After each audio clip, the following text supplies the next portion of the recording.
Mindanao sa ating One Balita Pilipinas ngayong Huwebes. Patay sa magkakasunod na mga pag-ulan at pagbaha sa bansa, pumalo na sa 29.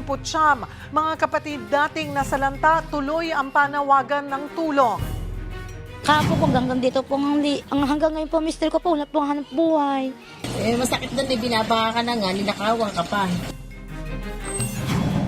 Senado at law enforcers isinusulong ang mas mahigpit na pagbabantay sa mga paaralan maging sa online networks kasunod ng insidente sa Ateneo de Zamboanga. Former House Speaker Martin Romualdez bubueltang muli ng sagot sa Office of the Ombudsman matapos bawiin ng umano'y whistleblower na si Orly Gudesa. Ang testimonya tungkol sa kaugnayan ng kongresista sa flood control scandal. At magkakaibigan na sina Bella Padilla, Angelica Panganiban at Kim Chiu. May hidwaan nga ba? Sinagot yan mismo ni Bella.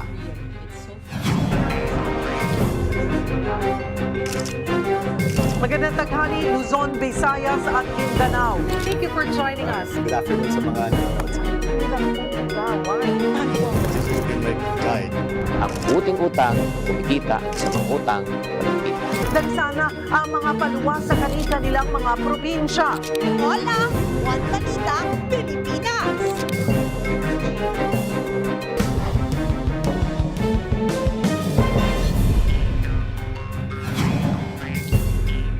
Magandang tanghali, Luzon, Visayas at Mindanao. May mga nasira ng flood control project sa Zambales dahil sa ilang linggo ng pag-ulan.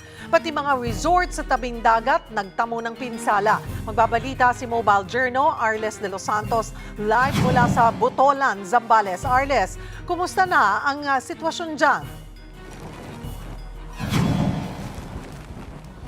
Cheryl, mapaglaro ang panahon dito sa Zambales dahil kani-kanina lamang ay tirik na tirik ang araw at mainit na kapapaso ito sa balat, no? Pero ito nga, tumiming na naman sa ating pagsasayang papawid at malakas na naman ang hangin, no? At dito sa kung nasaan tayo sa Bukaw River, dito sa Botolan sa Zambales, ay isa ito sa mga nabanggit natin na apektado ng habagat at bumigay, no? Dahan-dahan nga daw ito tilang nauubos at humigit kumulang 2 metro na lamang ang haba nito. Kaya ang mga residente na pinoprotektahan ito sa 10 barangay na nakapalibot ay nangangamba para sa kanilang kaligtasan.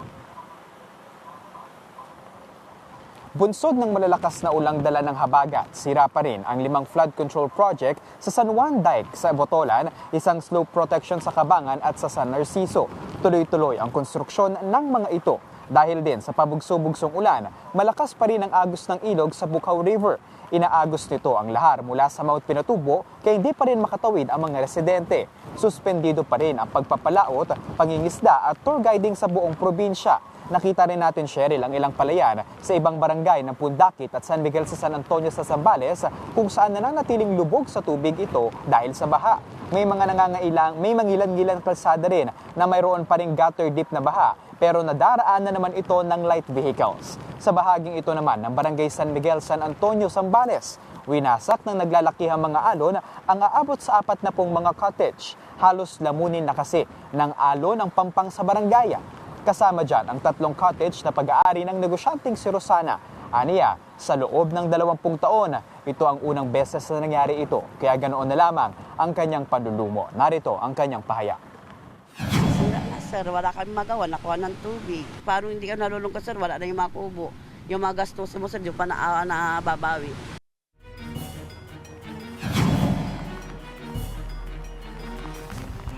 Cheryl, sa ngayon at tuloy-tuloy ang pagbagsak ng ulan dito at kung saan makikita ninyo dito sa ating likod ay naantala na rin yung konstruksyon na ginagawa dito sa Bukaw Dike. No? Ito sana ay magpoprotekta nga doon sa nabanggit nating 10 mga barangay. Ayon sa mga residente, kapag ito daw ay bumigay, ang posibilidad ay malubog yung mga kanilang mga komunidad sa hindi kalayuan. No?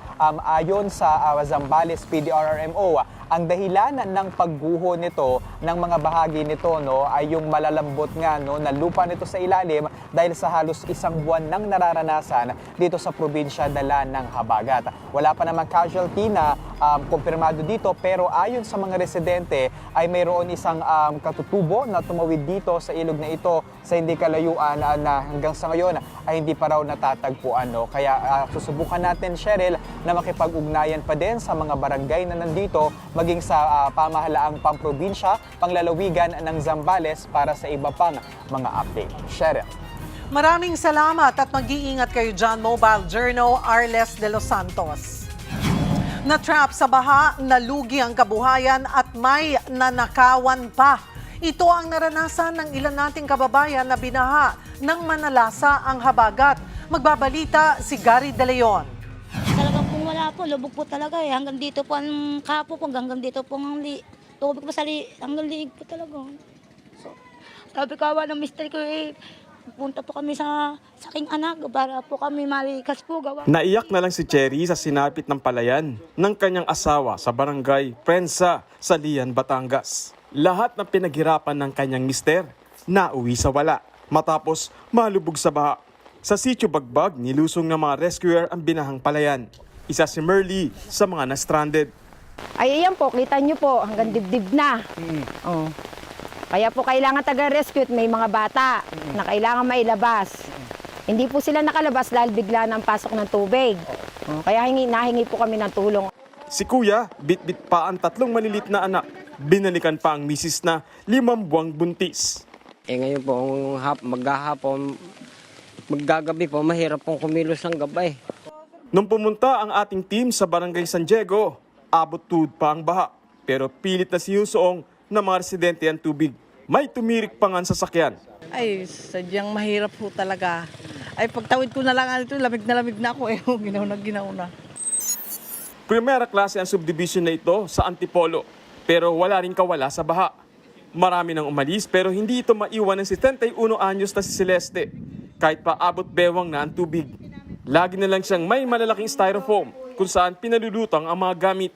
Ito pong pinakamataas naming this year na baha. Catch basin ng subdivision ng tubig mula sa Halang Creek na nag-uugnay sa Masinag at Cainta. Tapos tinasan pa ang Marcos Highway, kaya lalo silang nalubog. Karamihan ng mga nakatira doon umaalis na or either binibenta na yung mga property. Kasi nga, kawawa eh. Diba? Nasira yung mga bahay. Kung ibibenta man nila yung property nila, pag nalaman na binaba, hindi rin bibilihin. Trauma pa rin si Aling Gina matapos matrap ng bumaha sa barangay Damayang Lagi sa Quezon City. Hindi naman namin ini-expect na yung taas ng tubig hanggang dito sa may lagpas tao na. Natrap pa ako dun sa tindahan ko. Buti ka mo, may dumaan na tao dito, hindi ko kilala kung sino, humingi ako ng tulong. Ultimo kumot at unan, wala na sila. Ang masakit pa, dinali pa ng kawatan ang kanyang paninda. Ninakawan pa ako ng Red Doors sa tindahan ko. Masakit doon, binabaha ka na nga, ninakawan ka pa. Sa paghupa ng baha, sa pinaghalong basura at putik na lamang sila pilit, lumulusong. Ngayon, ang river wall sa kanilang barangay, may bitak na. Tanong ng mga taga-barangay Damayang Lagi, paano sila kung uulan pa? Kapatid, para sa 1PH, Gary De Leon, News 5. Ininspeksyon ni Pangulong Bongbong Marcos ang Tripa de Gallina pumping station sa Pasay. Anya, malaking problema talaga ang sandamakmak na basura kaya bumabaha. Kaugnay niyan, magbabalita si Maricel Halili. Mase, ano pang sinabi dyan ng Pangulo? Sharing, tama ka, katatapos lamang ng personal na pag-inspeksyon ni Pangulong Bongbong Marcos sa Tripa de Gallina pumping Pasay. Isa yan sa Manila. Sa tayanga ng MMDA, umaabot ng palaking dump truck yung dami ng mga basura na nakukulekta kada araw. Minsan din yung pagpapump ng mga baha tuwing bumubuhos ng ulan. Ang sabi kanina ni Pangulong Bongbong Marcos, maayos naman daw ang malaking bulto ng baha. Mase, konting pihit lang, nagpuputol-putol ka, Mase? Oo, Cheryl, problemado kasi talaga yung problemado kasi talaga yung signal dito sa Malacanang. But anyway, hopefully malinaw na yung ating report. Ang sinasabi ni Pangulong Bongbong Marcos kanina, bagamat maayos naman daw yung operasyon dyan sa may pumping station sa Pasay, aminado siya na malaking problema pa rin talaga ang basura dito sa ating bansa. Kaya ang ipinupursigat rin nila ay yung waste to energy nang sa gayon ay mabawasan yung mga dinadala doon sa ating mga landfill. Pero kanina nabanggit niya na target nila na makapagdagdag ng 13 pumping station in and around Metro Manila. Sabi ni Pangulong Marcos, ang target nila maitayo yung 13 pumping station within the year o kaya early next year. Pakinggan natin yung naging pahayag ni Pangulong Bongbong Marcos. Kailangan natin tugunan yung problema sa basura. And that's what we are trying to attend to now with our waste to energy programs. As long as the financing is fixed and is available, I think we will be able to put those into action by next year. Cheryl, kanina, isa din doon sa mga sinilip ni Pangulong Marcos yung recycling facility dyan din sa may pumping station. Dyan daw dinadala yung mga nabubulok na mga prutas at saka yung mga basura mula doon sa wet market around Metro Manila. Nire-recycle yan para maging pataba sa lupa. Yung iba ginagawa nilang paso para kahit paano daw ay mabawasan din yung bulto ng basura na kinukuha nila dyan at pinadala sa iba't ibang mga landfill. Cheryl? Maraming salamat, Maricel Halili. Epektibo raw na flood control ang isang basketball court sa Quezon City. May underground detention basin kasi dito na nakatulong para maiwasan nila ang pagbaha. Para bigyan ng mukhang balita, Mobile Journal, Francis Rivera.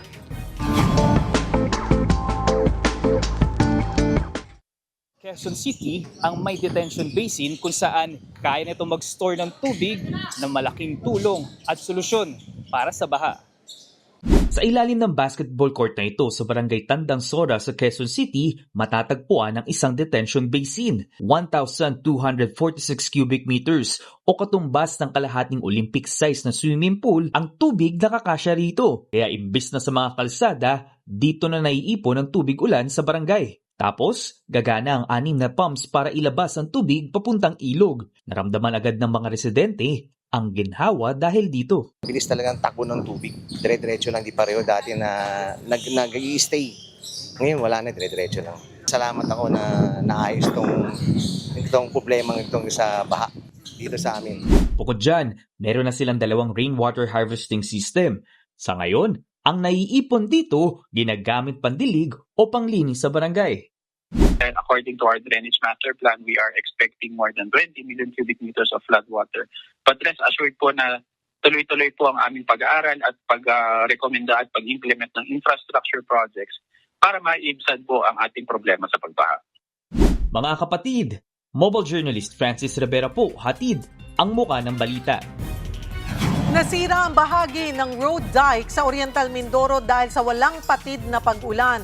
Nasira ang dike sa bayan ng Nauhan sa kasagsagan ng malakas na buhos ng ulan at rumaragas ang agos ng tubig. Pati ilang bahay malapit sa road dike nasira dahil nga sa lakas ng ragasa. May isa ring naitalang nasawi sa Oriental Mindoro matapos matabunan ng gumuhong lupa. Para mas mapag-usapan pa natin ito, magkakasama natin si Oriental Mindoro Governor Homerlito Bonds Dolor. Magandang tanghali po sa inyo, Gov. Magandang tanghali din po sa ating mga kababayan. Gov, unahin na po namin itong nasirang road dike. Ito po ba yung inireklamong substandard na flood control project sa inyo pong probinsya?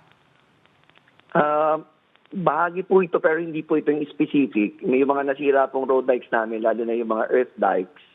Ito po yung mga lupa, yung mga bato na inipon namin para magsilbing temporary dikes ng mga areas na gap pa rin hanggang ngayon na hindi pa nalalagyan ng flood control structures ng DPWH.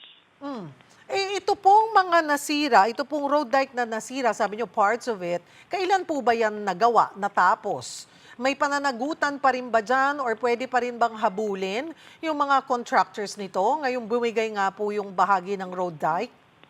Meron pa ma'am kasi nasa warranty period pa naman yan. Kaya pinapa-investigate lang natin sa DPWH at sa Provincial Engineering Office yung particular portion na to para ma-determine yung year of construction at saka anong portion, ma'am, at magkano yung portion na nasira. Gaano po kalaki ba yung nasira po dito sa road dike? Hindi naman ganun kahaba yung sa structure. Ang mahaba, ma'am, na nasira yung mga earth dikes. Pero yung earth dike po, ay mayroon po bang responsable doon? Wala, ma'am. Kasi yun, ma'am, yung ginagawa, ma'am, ng LGUs na using our local equipment, mga heavy equipment, tinatabi, ma'am, yung bato at saka yung mga graba papunta po dun sa tabi, and then they will serve as temporary dikes. Wala, ma'am, itong structure, walang semento talaga, walang bakal, kasi ito'y bato lang, ma'am, talaga. Kaya nga po, nung gumawa kami ng master plan on that, at nirequest natin ito kay Secretary Vince last year, meron kasi, ma'am, 3 gaps sa pagitan ng mga ginawang flood control structures na gusto naming matakpan kasi naging useless din, ma'am, yung flood control structures kasi may gap. Yung isa, ma'am, 200 meters, yung isa 700 meters, yung isa 2.1 kilometers. So every time na may tubig, doon, ma'am, sa mga gaps na yon, sa mga butas, doon lumalabas yung tubig. And remember, water that is focused produces power. So yung power, ma'am, na yun, pag dumating sa mga bahay, pag dumating sa mga palayan, wasak, ma'am, talaga. So, ano ho ang naging tugon ba doon? Kung last year pa po ay nai-request kay Secretary Vince na at least man lang itong, sabi nyo nga, 3 po, yung butas or yung gaps na magawan man lang ng paraan. Yun, ma'am, temporary ginagawa, ma'am, ng local government. Actually, may commitment naman si Secretary Vince last year na hahanapan nila ng fund, yung lalo na yung maikli na road gap. And then, may commitment din po siya na magpo-provide ng DPWH ng fuel subsidy para yung inner third ng river ma-recharge namin at 30 meters by 3 meters ang lalim para yung water dire-diretso naman sa gitna. Kasi ang problema po sa laki na ng river, kung saan-saan siya humahanap ng dadaanan, kailangan siya maibalik sa dati niyang natural course which is at the middle of the river. Yun nga lang po, nag-iingat po kami ng release ng fuel assistance. May initial commitment na po sa aling 11 million o hindi pa po actually na-release. But the total cost that was discussed last year sa 9.1 kilometers na kailangan siya marisanin is around 1.2 million. Kaya lang, ma'am, yun ay wala pang crisis ang crudo noon. I don't know how much ngayon ang cost na noon. But kahit magkano muna para lang masimulan yung pag-channel, we will appreciate that so much. Gov, sa mga oras po na ito, kamusta naman po ang panahon dyan sa inyong probinsya? May mga lugar pa rin po ba o bayan na may baha? Yes, but thanks be to God kasi mainit na po siya today. Out of the 82 flooded barangays, 4 na lang po ang flooded as of today. Ito po yung mga barangay sa San Andres Ilaga, nag-iba to Santiago at nag-iba uno sa bayan ng Nauhan. And all other barangays po, nag-subside na yung baha. Ito po, nitong mga nakaraang araw na malakas po ang buhos ng ulan, kinailangan bang ilikas ang ilang pong mga residente sa probinsya? At so far, Yes, kung 4 na lang po yung flooded area, ay marami na hong nakauwi sa kanilang mga tahanan from the evacuation centers? Yes, ma'am. As of today po, ang nasa evacuation center na lang namin is 24 families or around 57 individuals. Samantalang yung outside of evacuation, ito yung mga nasa kamag-anak, mga nasa ibang structures, 71 families na lang, ma'am, or 240 individuals. Most of our evacuees nakauwi na po sa tahanan nila. Naging sapat naman po ba, Gov, yung relief goods ng inyong probinsya para tugunan yung mga apektado nitong pag-ulan at pagbaha? Sa inyo pong assessment, gaano karaming pamilya po ang naapektuhan? Around 6,423, ma'am, yung families or equivalent to 23,440 individuals. Ito, ma'am, yung directly affected. Sila yung, as in, nasa baha na area. Kaya lang, hindi pa na-account dito, ma'am, yung mga na-stranded dahil hindi makadaan doon sa mga baha na area. May mga initial, ma'am, na napagbibigay na ginagawa yung LGUs. Ang provincial government naman, ma'am, prepare na rin ang pagbigay. Ngayon na ang mga areas ay subsided na ang baha. Makakapunta na kami sa mga area where the food packs are very much needed. May datos na ho ba kayong hawak sa lawak ng pinsalang idinulot nitong mga pag-ulan? initial estimate, ma'am, ng isang araw is around 15 million na pag sa agriculture. We are now doing the rapid assessment para naman sa infrastructure and other damages. Pati yung dagdag doon sa agriculture kasi yung damage, yun yung immediate. Kaya lang yung losses, which is the computed income supposed to be kung hindi nagkaroon ng pagbaha, hindi pa ma'am nakukompute yun. But definitely it will be big. Ano-ano pong sektor yung pinaka-apektado, Gov, dyan po sa Oriental Mindoro at paano po sila tinutulungan ng provincial government? Agriculture, ma'am, ang number one, as always, ma'am. At saka dalawa, yung immediate po, yung mga houses na nasira, pinapases lang namin ilan talaga yung damaged houses, partially and totally, para mabigyan ma'am ng dagdag na tulong. Katulad kahapon, when I visited the area in Nauhan, so meron ma'am totaling 2 bahay na damaged doon. Sa Puerto Galera, 12. So ito yung pinapagawan ko ma'am ng process ngayon kung saan ma-release namin immediately yung housing assistance para makapagsimula ulit yung mga may-ari ng bahay. But definitely, hindi na pwedeng dun ma'am sa dating area nila gagawa kasi flood-prone area. So kailangan naman silang mailipat para siguraduhin na sa susunod, hindi naman sila maapektuhan. Kasi totally damaged ma'am namin is 14 and as of now, partially damaged namin ng 61. So around 75 houses. So lahat naman po ng apektado ay natutulungan naman po, naasistihan naman po ng provincial government, Gov? Hindi pa ma'am nararating yung iba, but definitely ma'am for the rescue operations, yes. Yung ma'am food packs, yun ma'am yung aming nire-reach out ngayon para yung hindi pa nabibigyan ng barangay o ng munisipyo, yun naman po ang mabigyan namin at saka ng DSWD. Sabi nyo nga po, gumanda-ganda na yung panahon, dyan po sa Oriental Mindoro. Pero sabi rin po ng Pag-asa, oo, today hanggang Sabado, medyo huhupa, hihina, magkakalma ang habagat. Pero pagbalik daw ng Linggo, this coming Sunday onwards, ayan na naman ang habagat. Ano po ang paalala nyo sa inyong mga kapatid natin dyan po? Sa experience po natin na pag naghahabagat ang baha ay dumadating sa sobrang dami ng ulan, lumalamot ang lupa. So una, yung mga nasa area na possible lang soil erosion, sana po ang ating mga kababayan umiwas na pagdating ng panahon na nag-uulan na naman, umevacuate na po tayo as mandated by our barangay disaster offices. Ganon din naman po yung mga flood-prone areas natin, hindi na po natin iintayin pa na nandyan na yung tubig saka tayo lilikas. Pag sinabi po ng barangay ng MDRR na lumikas na. And thirdly po, pakiusap din lang po, mag-imbak na tayo ng mga provisions natin for food items para kung araw na hindi makalabas dahil sa baha, meron na tayong initial food items at hindi na natin ito po problemahin pa. Maraming pong salamat sa inyong oras, Oriental Mindoro Governor Humerlito Bonds Dolor. Nagtungo ngayon sa Paumbong, Bulacan na ang Alagang Kapatid Foundation para magpaabot ng tulong sa mga kapatid nating nakakaranas pa rin ng pagbaha. Ang mga residente nagbangka at lumusong pa sa baha para maabot ang mga ayuda. Sinuong din ng ACFI ang baha para maipamahagi ang mga delata, instant noodles, bigas at hygiene kits. Katuwang po natin dyan ang Metrobank Foundation sa pakikipagtulungan sa MDRRMO at lokal na pamahalaan ng Paumbong.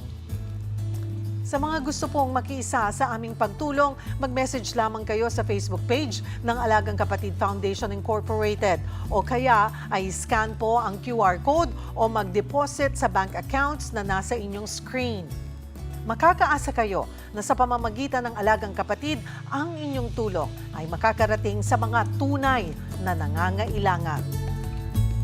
Susunod, security aid ni former Congressman Zaldico na si Orly Guteza, binawi ang kanyang testimonya na nag-deliver siya ng mali-maletang pera kay former House Speaker Martin Romualdez. Pero ombudsman, may hawak pa raw na alas laban kay Romualdez. At batas kontra karahasan sa mga eskwelahan gustong paigtingin ng Senado. Yan at iba pa sa pagbabalik ng One Balita, Pilipinas.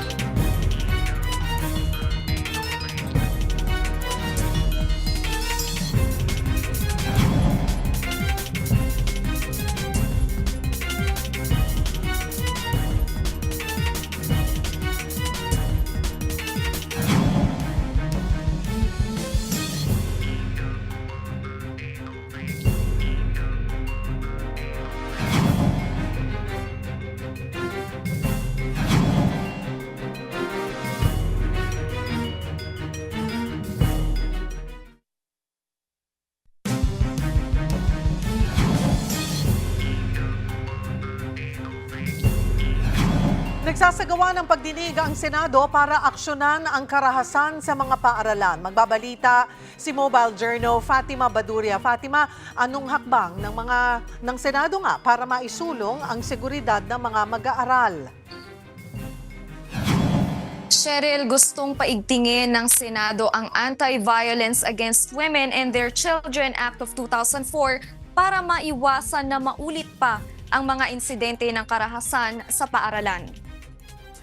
Sa Senate hearing ng Committee on Women, Children, Family Relations and Gender Equality, binanggit ni Senator Risa Hontiveros na layunin nilang palakasin ang mga patakaran laban sa school violence. Isa na rito ang pagpapaigting ng pagmamonitor sa online networks na kadikit ng pag-iimbestiga ng komite sa posibleng koneksyon ng mga insidente sa Nihilistic Violence Extremism o NVE networks. Sang-ayon si Cybercrime Investigation and Coordinating Center Executive Director Aboy Paraiso na posibleng may impluwensya sa mga kabataan ang ilang bayolenteng online messaging networks. Kaya para maiwasan ito, nais ng CICC na magkaroon ng jurisdiction sa pagmonitor ng iba't ibang messaging networks at websites. Pero ngayon pa lang, pinalalakas na raw ng CICC ang pakikipag-ugnayan sa ibang ahensya para sa threat monitoring system. Kaugnay niyan, bukas din daw ang hotline 1326 ng CICC para sa mga sumbong kung may mapansing kahina-hinala online. Cheryl, mensahe din ni Senator Erwin Tulfo kanina sa mga magulang kung maaari ay kumustahin ang mga anak lalo na patungkol sa mga nangyayari sa kanila sa paaralan. Cheryl. Maraming salamat Mobile Journal, Fatima Baduria. Samantala, naniniwala ang kampo ni dating House Speaker Martin Romualdez na lalong napatunayan na wala siyang kinalaman sa umano'y irregularidad sa flood control projects. Ito'y matapos bawiin ng dating security aide ni Zaldico na si Orly Guteza ang kanyang testimonya. Magbabalita si Mobile Journal, Amy Atienza. Amy, ano naman ang magiging hakbang ngayon ng kampo ni Romualdez? Cheryl, maghahain si former House Speaker Martin Romualdez ng supplemental counter-affidavit sa Office of the Ombudsman ngayong araw. Nilalaman nito ang sworn statements ng 25 dating drivers at security aides ni former Congressman Zaldico na magpapatunay na wala umanong kinalaman si Romualdez sa flood control budget controversy. Pumayag lang daw silang sumali at maglabas ng mga pahayag laban sa dating House Speaker kapalit ng pera. Nauna na rin binawi ng dating security aide ni Co na si Orly Guteza ang kanyang testimonya na nag-deliver siya ng male-maletang pera kay Romualdez. Ayon sa abogado niyang si Attorney Ade Fajardo, naging mas malinaw na wala talagang ebidensya na maaaring magpatunay sa pagkakasangkot ng dating speaker sa kaso. Aniya, magkakasalungat ang kwento at tiniyak niya ang walang suhol na ginawa ang kanilang kampo sa withdrawal ni Gutesa. Ayon naman sa Office of the Ombudsman, hindi na bago ang ganitong klase ng withdrawal. Pero hindi rin naman daw umiikot sa iisang testigo ang investigasyon ng kanilang ahensya. Nila mayroon pa rin 28 testigo na handang magbigay ng direkta at materyal na kinalaman sa mga transaksyong sinisiyasat sa kaso. Cheryl, nilinaw din ni Fajardo na naisumiti na ng 25 EXCO aides sa office sa Department of Justice at sa National Bureau of Investigation ang kanilang mga testimonya at maya-maya nga lamang ay inaasahan na rin natin ang pagdating ng kampo ni Romualdez sa Ombudsman. Cheryl? Maraming salamat Mobile Journal, Amy Atienza. Sisimula ng pag-aralan kung paano may patutupad ang single ticketing system sa mga nagkakalat sa Metro Manila. Target ding magkaroon ng Waste to Energy program sa NCR. Para bigyan ng mukhang balita, Mobile Journal, Ivan Tarinque. Tuwing maulan, lumulutang din ang problema sa baha. Yan ang live solusyonan ng garbage single ticketing system. Pare-parehong multa sa nagkakalat at isang patakaran kung paano dapat magtapon ng basura. Ito ang layo ng Metro Manila Council sa isinusulong na unified system. Pag nag-propose ang MMC, i-amend ng LGU yung City Council para pare-pareho lang ang implementation para mas mabilis po. Nagawa na yan sa single ticketing system na pinatupad sa Batas Trapiko sa Metro Manila para sa mga karaniwang paglabag sa Batas Trapiko. Tiwala silang magagawa rin yan sa basura. Pero syempre, kailangan munang pag-aralan. Ito yung sinusulong na violations pagdating sa pagtapon ng basura, yung guidelines, kung paano yung apprehension, who will apprehend, who will issue the ticket. Ito yung pinapropose na i-harmonize into one unified or single system. Isa pang solusyon na naiisip nila ang Waste to Energy program. Pag-uusapan pa yan, pero gusto sana ng mga mayor, pagsapit ng huling bahagi ng 2026, lahat ng basura hindi na dediretso sa landfill. Magkakaroon na tayo ng isang waste to energy program na yun yung gusto nating aralin. So now, mas incentivize ang lahat na siguraduhin na yung basura ay na haul, na pick up because it will become energy. Mga kapatid, Bobal Juno Ivantarin po hatid ang muka ng balita. Unti-unti nang humuhupa ang baha sa ilang lugar sa Bataan pero kasabay niyan lumalabas na mga pinsalang iniwan nito. Magbabalita si Mon Gualvez live mula sa Mariveles. Mon, kumusta naman ang sitwasyon dyan?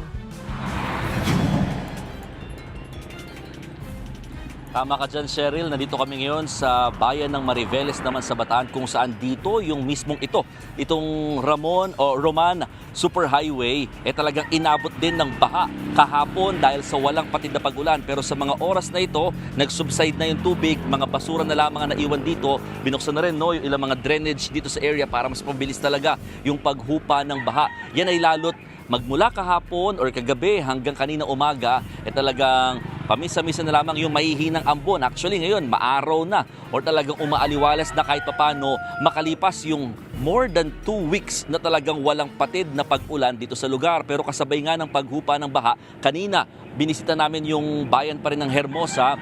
Doon nakapunta kami sa mismong Barangay Pulo, yung looban na, nakita na namin doon. Lumabas na o lumitaw na yung mismong kalsada, kaya nadadaanan na ito kahit papano ng mga residente at talagang nakakalungkot lang dito yung damage pagdating sa agriculture dahil halos lahat ng mga palayan at taniman ng gulay na lubog sa tubig, ang mga palay na nabulok na matapos mababad sa mahigit 2 linggo na baha dito. Nakausap namin si Tate Alvin De Leon, isa siyang magsasaka, nasa 2 hektarya ang kanyang palayan at lahat yon talagang napunta lamang sa wala. Ang nangyari do kasi last week gumanda do kahit paano ng 2 to 3 days yung panahon. Kaya nagtanim siya ulit after nung sunod-sunod na pag-ulan.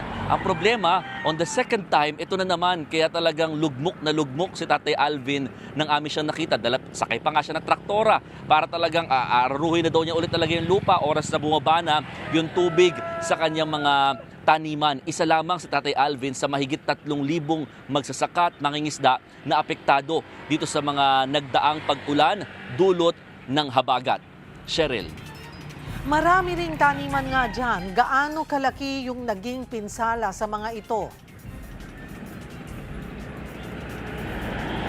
Oo, tama Cheryl, talagang itong Bataan, isa sa mga pangunahing hanap buhay dito pagtatanim ng palay in the first place, aabot sa initial na tala ng Bataan PDRRMO nasa halos 50 million pesos na ang initial na estimate pagdating sa damage cost in terms of agriculture. Katumbas yan ng mahigit 1.6 na hektaryang mga lupain na talagang nabalot ng tubig o nabaha at di na mga pakinabangan ng mga tanim dito matapos ngang malubog sa baha. At katumbas yan nasa 3,000 na mga magsasaka, mangingisda ang affected sa sektor ng agrikultura.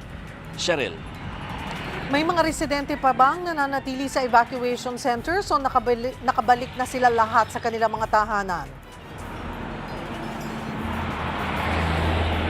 Wala, hindi pa rin lahat, Cheryl. May mga areas pa rin talaga gaya ng Dinalupihan, Hermosa, na talaga, particularly Hermosa, na may tubig pa rin talaga. Abot pa rin hanggang tuhod daw yung tubig in some parts of Barangay Almacen. Pero humuhupa naman yung baha at saka yung mga residente na nagsilikas, talagang, some are trying to go back to their houses sa mga nagsilikas. A total of 4,000 families ang nagpunta sa evacuation center habang another 4,000 families naman or individuals rather ang nasa mga nakitira sa kanilang mga kaanak. So a total of 8,000 itong binabanggit natin talaga na mga umalis muna sa kanilang tahanan dahil sa mataas na baha.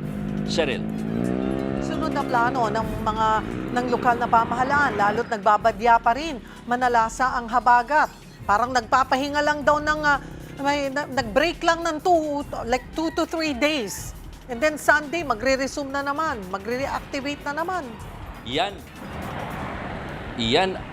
Correct. Yan ang pinangangambahan, Cheryl, ng mga residente rito kasi baka daw maulit na naman yung nangyari nga last week, no, na talagang nagpahinga daw, 2 to 3 days din. Ganoon yung sinasabi din nila. Tapos biglang eto na naman, bumuhos na naman ang ulan. So, ang sinasabi ng provincial government ngayon ng Bataan, the governor himself, Governor Joet Garcia, is now recommending na isailalim sa state of calamity itong buong probinsya matapos nga umabot na daw sa 500,000 plus individuals ang apektado. Hindi lamang mga magsasaka, mga isda, kundi yung mga nagtatrabaho. Hindi nakapasok dahil nga sa sunod-sunod na mga pag-ulan at matinding bahang naranasan. So within the day, nakatakdang ideklara na ng Sangguniang Panlalawigan itong ang state of calamity sa probinsya para magamit kahit papano yung 30% quick response fund ng mga LGU at makadagdag tulong sa mga residenteng apektado pa rin at posibleng maapektuhan pa ng mga pag-ulang mararanasan dito sa probinsya.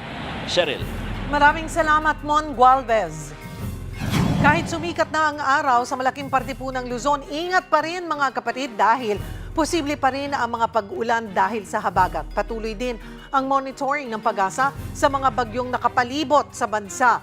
Para sa update, magkakasama natin si Pag-asa Weather Specialist, John Manalo. Magandang tanghali sa iyo, John.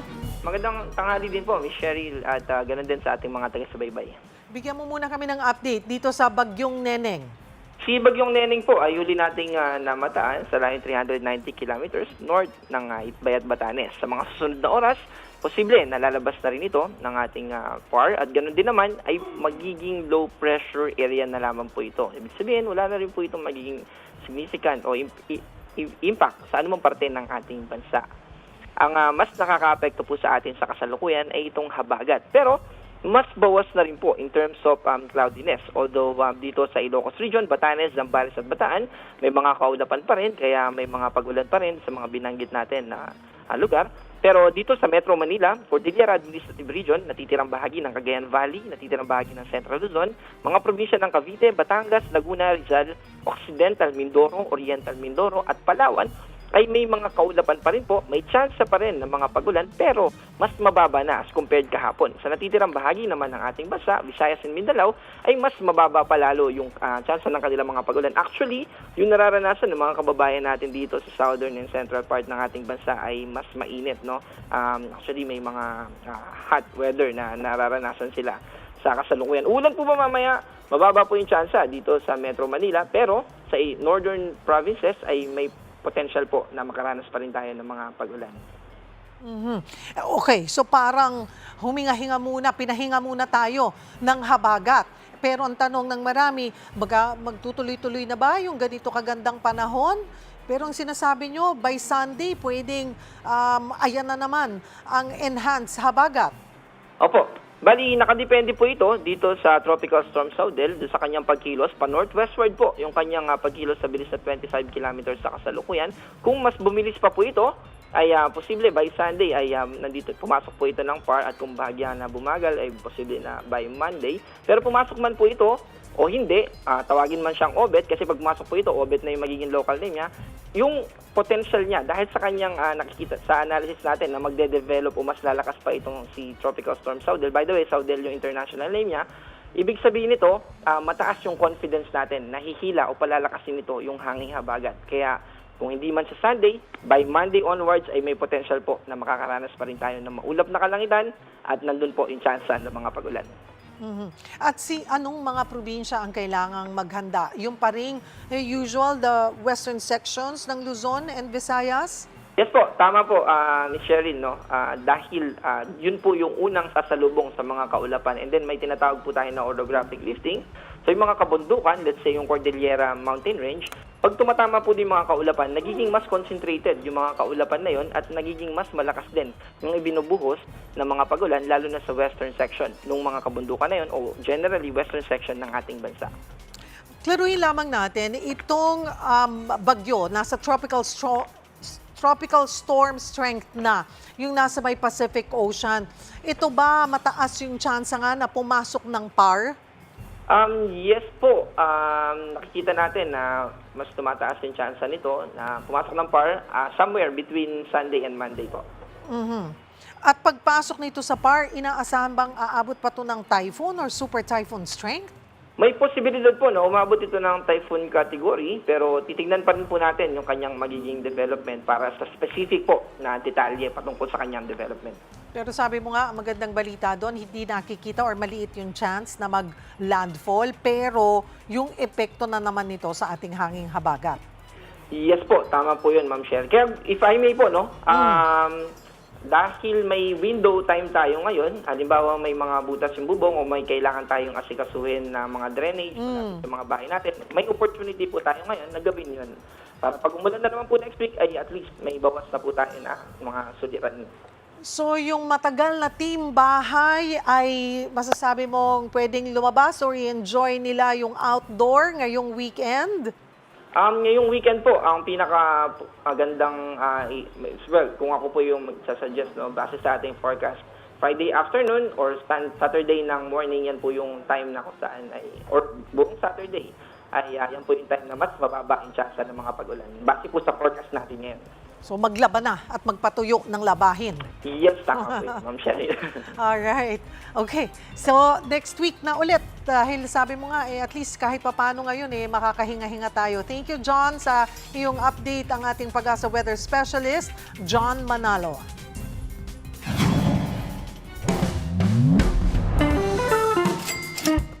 Sir Chinky, 25 years pa lang ako, kailangan ko ba talaga ng life insurance? Nako, gusto mong malaman yung sagot na yan? Tapusin mo tong episode na ito. Hi there, this is Chinky Tan, your pambansang wealth coach. Nako, usapang insurance muna tayo. May nagsasabi, bata pa naman ako, hindi ko naman kailangan yan. Nako, ito lang, bibigyan kita ng idea. Ang insurance po ay hindi lang po ito gastos. Ito po ay isang protection. Ano ibig sabihin ng protection? Especially kung ikaw ang breadwinner. No? Ang ibig sabihin ng breadwinner, ikaw ang inaasahan ng pamilya. Just in case something happens to you as the breadwinner, meron bang kapalit na income? Yan po ang pinaka-goal. Kaya pag-usapan natin ang pros and cons. Ang pros kasi, pag ikaw ay kumuha ng insurance habang ikaw ay bata pa, mas mababa ang premium. Diba? Malaking advantage yan. Kasi mas bata, mas konti ang health risk, diba? At syempre, mas mababa ang babayaran mo. Kaysa maghintay ka na pag ikaw ay may edad na, matataas na yung tinatawag na premium. Pangalawa, mas maaga na mayroon kang tinatawag na financial protection. Just in case na may mangyaring hindi inaasahan, may makukuha ang iyong mga dependent, lalo na kung ikaw ang padre de pamilya. Ano naman yung cons? Baka sabihin mo naman, hindi ko naman priority. Paano na kung nagkaroon ka ng emergency? Diba? Paano na kung nawala ang pinaka-breadwinners? Saan kukuha ng panggastos, ng pangkain ang iyong pamilya? At sa pang-cons, diba? Hindi naman pare-pareho ang pangangailangan po natin. Yes, tama ka kung single ka. Lalo na kung wala kang dependents, diba? Wala ka naman talagang sinusuportahan, diba? At limitado ang iyong income. Probably hindi pa time. Pero pag ikaw ay bubuo ng iyong pamilya, maniwala po kayo, napakahalaga na magkaroon ka ng protection. Bakit? Tulad ng sasakyan. Pag binili mo yung sasakyan, meron bang siyang insurance? Yes. Bakit? Just in case, mamangga, makarnap, malubog, di ba? Ika nga, may protection ka. Tama? Ito ang weird part. Yung sasakyan mo ba ay naka-insure? Yung motor mo ba naka-insure? Yes. Pero ang driver ba naka-insure? Minsan, mas binibigyan pa natin halaga ang gamit kaysa buhay ng tao. Kaya kung tatanungin niyo ako, kailangan ba talaga ng insurance? Ang sagot po ay yes. The moment you start earning money, you should learn how to protect yourself. Sana naliwanagan kayo sa usapang insurance. Tatandaan, tamang karunungan, tamang disiplina ang susi sa pagyaman.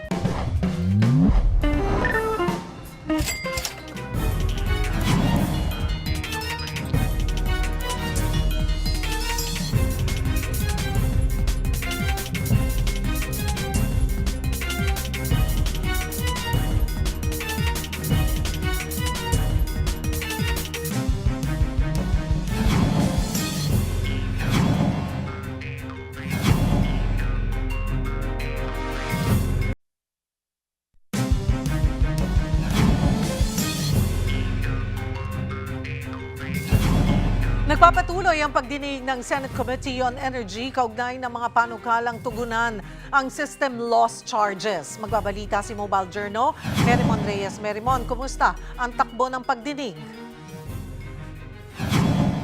Cheryl, ayon sa pulisya, karamihan sa mga biktima ng pagnanakaw ng kuryente o pilferage ay malalaking distribution utilities o DU, katulad na lang yan ng Meralco, mga electric cooperative at mga individual. Sa tala ng PNP, CIDG mula 2022 hanggang August 18, 2026, 548 na kaso ang naitalang paglabag sa Anti-Electricity and Electric Transmission Lines Materials Pilferage Act. Nasa 600 ang naaresto o na-identify sa mga kasong ito, habang 129 ang nananatiling hinahanap. Kabilang sa mga naitalang paglabag ang pagnanakaw ng kuryente, meter tampering at anti-fencing violations. Napansin naman ni Committee Chairman Senator Erwin Tulfo ang mababang bilang ng mga kasong umaabot sa conviction.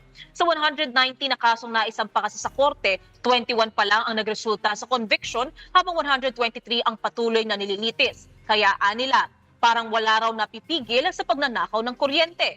Tinanong din ni Tulfo kung maaaring tanggalin ang system loss sa bill ng mga consumer.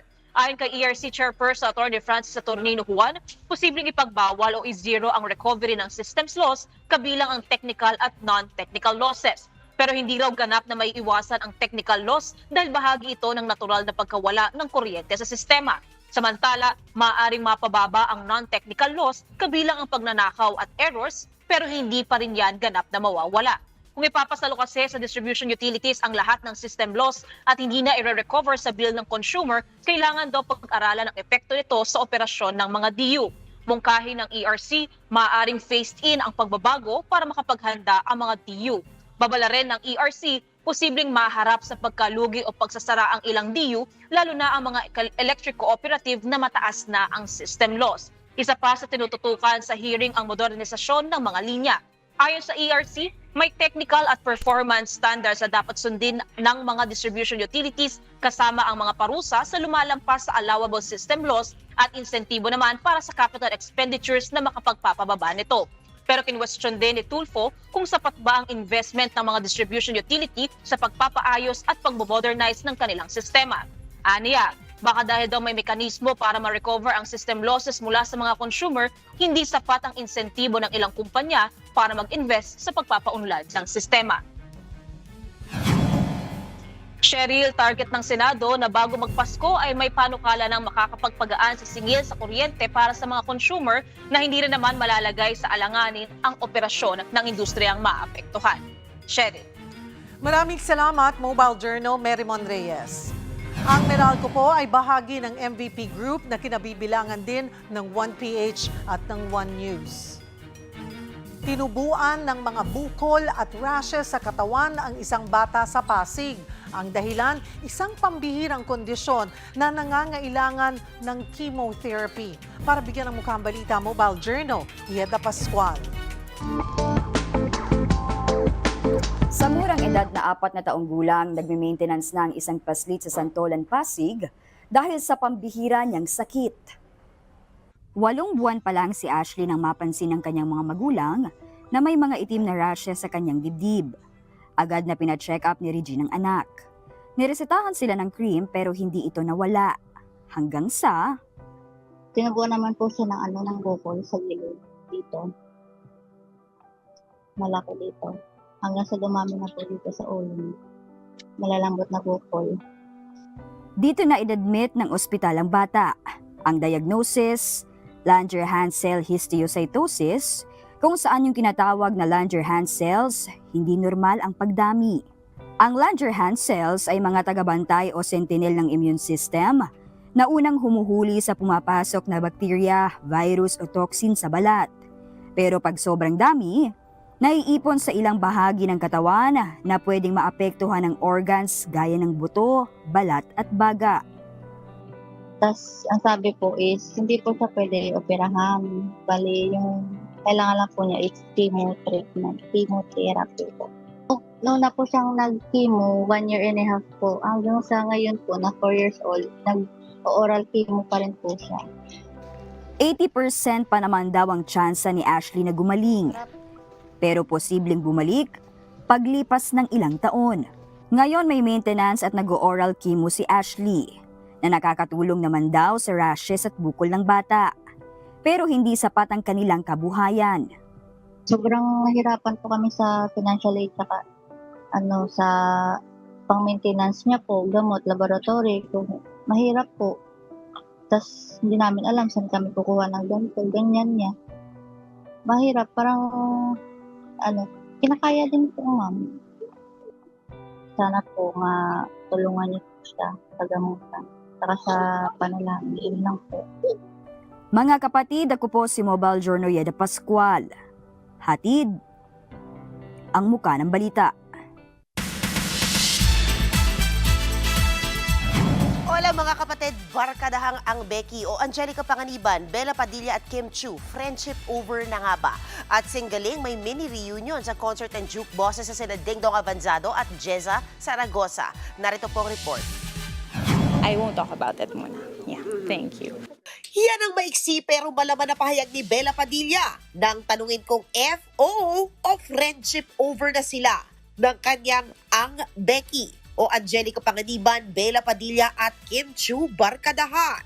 Kapansin-pansin kasi na tila nabawasan na ang kanilang social media interactions at hangouts. Sinagot ito ni Bella sa MediaCon ng latest film niya with Diamond star Maricel Soriano, The Life After You. Malaki raw ang naitulong ng pelikula sa kanyang mental health matapos ang issue tungkol sa pag-exit niya sa seryeng Blood vs. Duty. So unnerving that you can make up so many things or you can read about yourself in such a different light na parang, wow, I started questioning myself na did I do something wrong? So I started reaching out to the people that were mentioned na, did I do this to you? Did I ever say this? Did I make you feel this way? And everybody's like, no, we don't know where this is coming from. Sa ngayon, mas maingat na raw si Bella sa mga tao sa paligid at focus na lang siya sa upcoming projects niya. Ikaw ang buhay at pag-ibig, wala nang iba. Matapos ng successful tour sa Amerika, dadalhin na sa Pilipinas sina singgaling juke bosses at OG lovebirds na sina Ding Dong Avanzado at Jeza Zaragoza ang kanilang Sa Aking Puso tour. Kwento ito ng kanilang 25-year love story.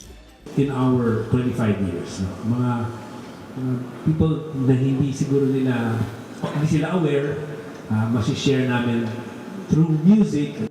Sa kanilang concert, iimbitahan nila ang singgaling masters at kanilang mga nakasama na sina Randy Santiago, Kay Brosas at Donita Knows. Hindi rin mawawala ang kanilang unika iha na si Jada na magkaka-special number with their Project Low-Key leading man at Harana Pop heartthrob Dylan Pinor. Magaganap ang concert sa New Frontier Theater sa September 13. Humakot naman ang nomination sa 2026 MTV Video Music Awards ang pop superstar na si Madonna. 11 categories yan kabilang ang Song, Video at Artist of the Year. Sumunod sa kanya si Taylor Swift with 9 nominations. Pasok din sa Video of the Year category sina Ariana Grande, Sabrina Carpenter at Bruno Mars. Dominado rin maging ang global pop sensation na BTS sa Song of the Year dahil sa kanta nila na Swim. Makakaharap nila sina Madonna, Sabrina at ang Phil-Am na si Olivia Rodrigo. Yan ang latest sa showbiz. Balik sa'yo, Cheryl. Thank you, MJ.